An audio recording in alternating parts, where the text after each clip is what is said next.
Shalom saudara-saudara, salam jumpa dalam kasihnya Tuhan Yesus Kristus. Saya kemarin membaca komentar-komentar dan saya tertarik untuk membahas satu komentar dari pengikut Philip Mantova. Dia menuliskan di kolom komentar, dia berkata bahwa saya berdoa supaya Pak Pendeta Andre bisa dibawa ke neraka dan bisa kembali ke dunia untuk bisa menceritakan tentang apa yang ada di neraka, bahkan juga bisa meminta maaf kepada Pastor Philip Mantova karena sudah banyak pendeta yang pergi ke sana dan kembali ke dunia dan menceritakan tentang bagaimana keadaan neraka.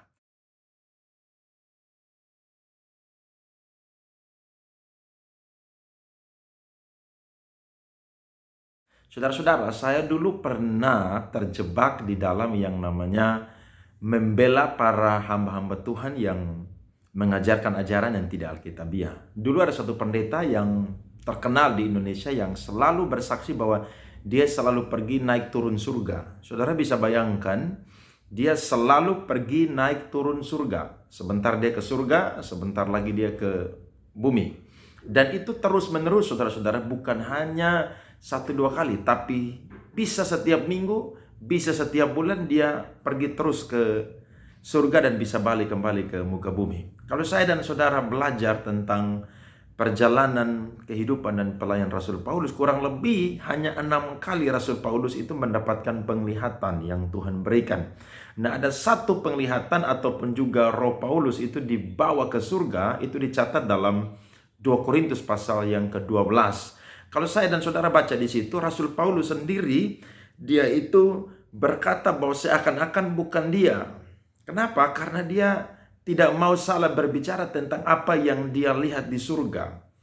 Nah, kalau saya dan saudara menjadi orang-orang Kristen yang sekedar menerima apa yang disaksikan oleh para hamba-hamba Tuhan yang berkata mereka mendapatkan penglihatan, mereka dibawa Tuhan ke surga, mereka dibawa Tuhan ke neraka, tanpa saudara menguji dengan dasar atau sumber Alkitab, maka saya dan saudara akan menjadi orang Kristen yang mudah disesatkan.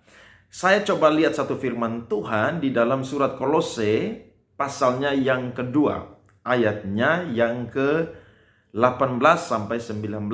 Janganlah kamu biarkan kemenanganmu digagalkan oleh orang yang pura-pura merendahkan diri dan beribadah kepada malaikat, serta berkanjang pada penglihatan-penglihatan dan tanpa alasan membesar-besarkan diri oleh pikirannya yang duniawi. Sedang ia tidak berpegang teguh kepada kepala, dari mana seluruh tubuh yang ditunjang dan diikat menjadi satu oleh urat-urat dan sendi-sendi menerima pertumbuhan ilahinya. Saya mau berkata, kalau saudara tidak bisa membedakan atau menguji ajaran yang sehat dan ajaran yang sesat, maka saya dan saudara akan jadi orang Kristen yang akan binasa.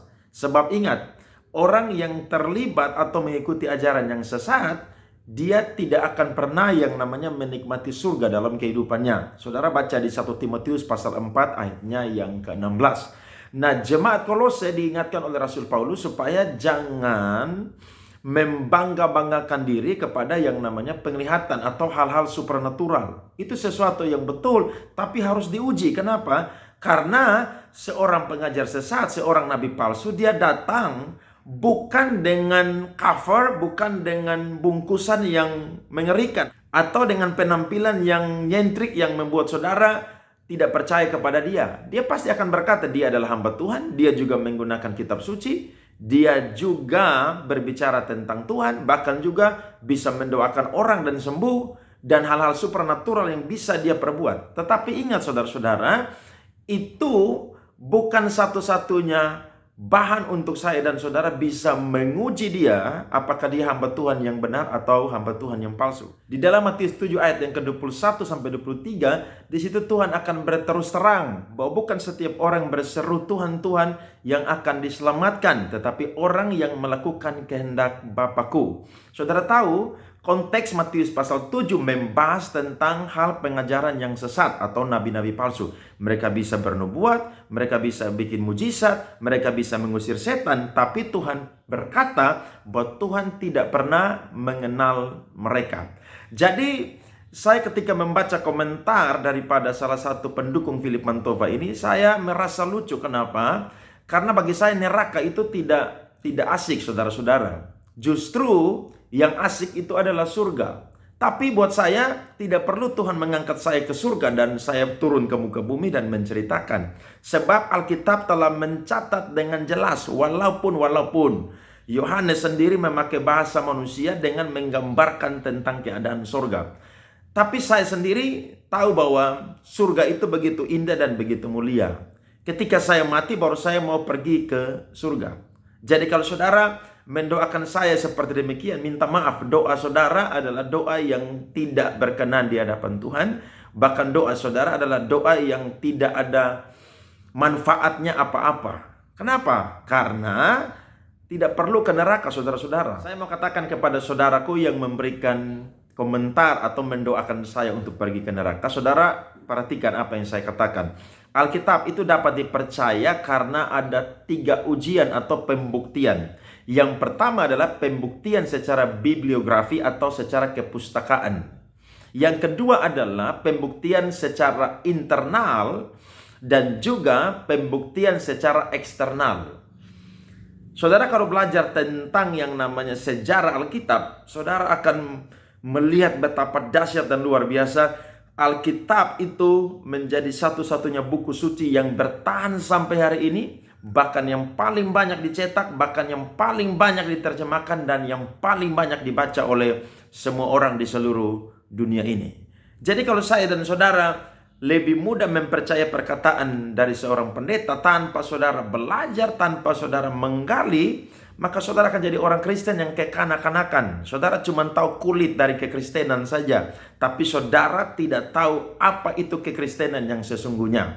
Ada seorang dari Smyrna, yakni salah satu bapak gereja yang bernama Polikarpus.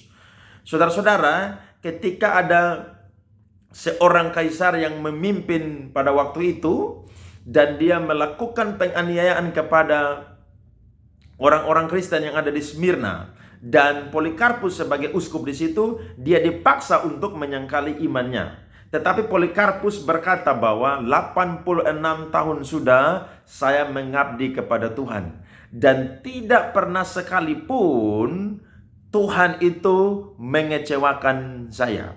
Bagaimana mungkin saya mengeluarkan kata yang jahat untuk menghina raja yang telah menyelamatkanku. Dan hari itu Polikarpus, saudara, dirajam sampai mati. Kenapa dia bisa mempertahankan imannya? Karena dia percaya kepada kitab suci. Bahkan saudara-saudara, ada seorang arkeolog Yahudi yang tersohor yang bernama Nelson Glueck. Dia pernah berkata bahwa dapat dipastikan secara mutlak bahwa tidak pernah ada penemuan arkeolog yang bertentangan dengan pernyataan di dalam Alkitab.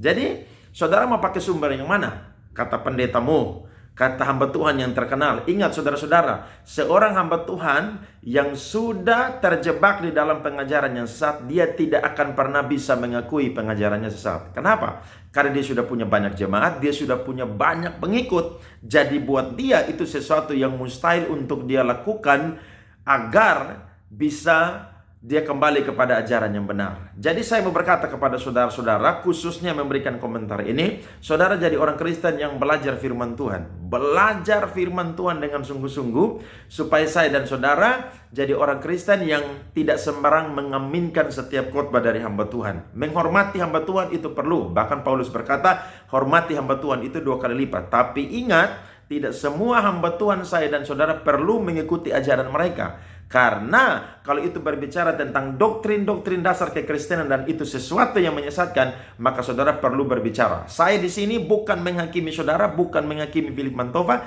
tapi saya sedang berapologet, membela iman Kristen. Beda, saudara-saudara. Orang yang berapologet adalah orang yang menunjukkan kebenaran firman Tuhan, bahkan juga orang yang sedang mengoreksi sesuatu yang salah. Dan saya mau berkata, tujuan dari apologet bukan memenangkan suatu argumentasi, tapi dengan jujur berkata bahwa Alkitab adalah firman Tuhan. Dalam Matius pasal 17, Tuhan pernah membawa Petrus, Yohanes, dan Yakobus ke salah satu gunung, namanya Gunung Tabor. Dan di situ saudara-saudara, Musa dan Elia berbicara kepada Tuhan Yesus. Betapa senangnya Petrus sehingga dia mau terus ada di tempat tersebut. Tapi ketika turun, maka Yesus berkata kepada mereka dalam Matius pasal 17 ayat yang ke-9, pada waktu mereka turun dari gunung itu, Yesus berpesan kepada mereka, jangan kamu ceritakan penglihatan itu kepada seorang pun sebelum anak manusia dibangkitkan dari antara orang mati. Jadi kadang-kadang saudara-saudara, ada hal-hal yang bersifat supranatural seperti penglihatan tidak perlu diceritakan. Kenapa? Karena kadang-kadang manusia tidak bisa mempercayainya. Ceritakanlah pelayanan kita, bahkan kehidupan kita, bahkan kelemahan seperti Paulus berkata dalam 2 Korintus 12, dia lebih suka berbangga dalam kelemahan daripada menceritakan tentang pengalaman-pengalaman pribadinya dengan Tuhan. Saya percaya saudara-saudara, masih ada kesempatan bagi kita untuk belajar. Saudara, coba training diri saudara. Saudara jangan sekedar dengar khotbah dari pendeta setiap hari Minggu atau ada KKR, tapi belajar firman Tuhan setiap hari. Seperti jemaat-jemaat yang ada di Berea, saudara-saudara, mereka belajar firman Tuhan. Apa yang dikatakan Rasul Paulus, mereka menyelidiki apakah itu benar atau tidak. Jadi kalau saudara tidak belajar firman Tuhan, saya yakin saudara akan jadi orang yang menjadi mudah disesatkan. Bacalah buku-buku rohani, sejarah-sejarah tentang yang namanya Alkitab, tentang bagaimana Yesus terlibat dalam sejarah kehidupan manusia. Bacalah buku-buku doktrin kekristenan. Mungkin itu sulit karena saudara mungkin bukan hamba Tuhan dan saudara orang-orang yang sibuk bekerja. Tapi saya mau berkata, tidak ada alasan untuk tidak saya dan saudara belajar yang namanya Alkitab dan juga sejarah-sejarah tentang Alkitab dan juga tentang Tuhan kita. Saya yakin saya dan saudara akan jadi orang-orang yang tidak sembarangan mengaminkan pengajaran dari satu hamba Tuhan, tapi saudara akan kritis dan saudara akan belajar bahwa ternyata hamba-hamba Tuhan palsu, nabi-nabi palsu sekarang ada di mana-mana dan mengajarkan ajaran-ajaran yang sesat.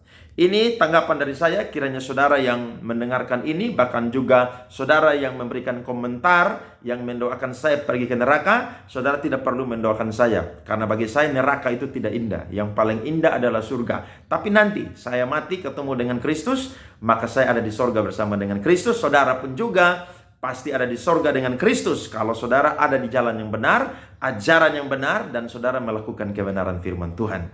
Tuhan memberkati.